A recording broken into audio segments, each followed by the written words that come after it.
It's time for the KBOI Medical Moment, brought to you by Regence Blue Shield of Idaho, featuring Dr. Kenny Bramwell, the Executive Medical Director for Regence. Dr. Bramwell, good morning. Morning, guys. Doctor, we've talked about vaping a few times over the past few months, about its health risks compared to smoking and its growing popularity with certain age groups, especially young people. This morning, you have information on a potential new concern.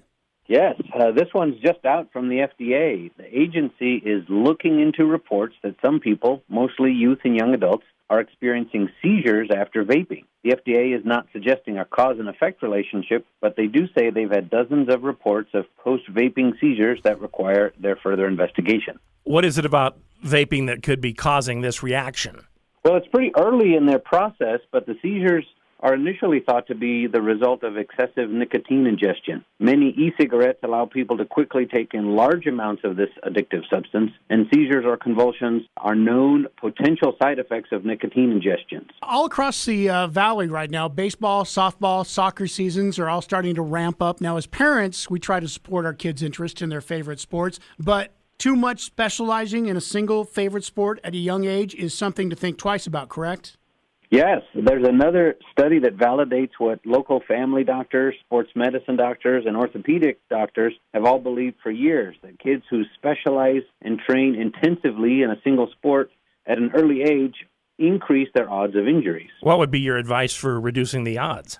Well, the counsel from all these different specialists in the field centers on avoiding sports specialization before the age of 14 and limiting training time to less than 28 hours per week. Doing so should significantly reduce a child's injury chances while still promoting long-term athletic success. In short, you need to mix it up with another sport or two. Now, doctor, regardless of which area of the grocery store or restaurant that you go into, you're likely to see a fair selection nowadays of gluten-free offerings. Should we all start be embracing the motto gluten-free as a choice for me? Oh, my gosh.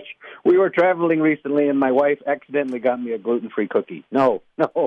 We should not embrace this full throttle. In a recent monologue, late-night host Jimmy Kimmel said that in Los Angeles, gluten is comparable to Satanism. So that perspective is probably a bit extreme for a substance comprised of proteins found in wheat and rye and barley. Still, some people do need to steer clear of it. Who needs gluten-free, and what should the rest of us do?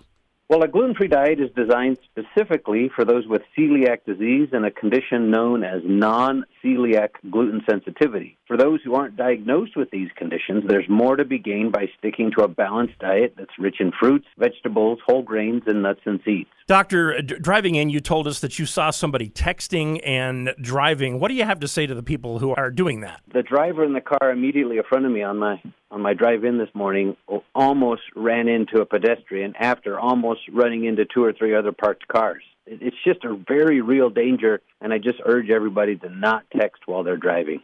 Dr. Bramwell, thank you for your time this morning on KBOI.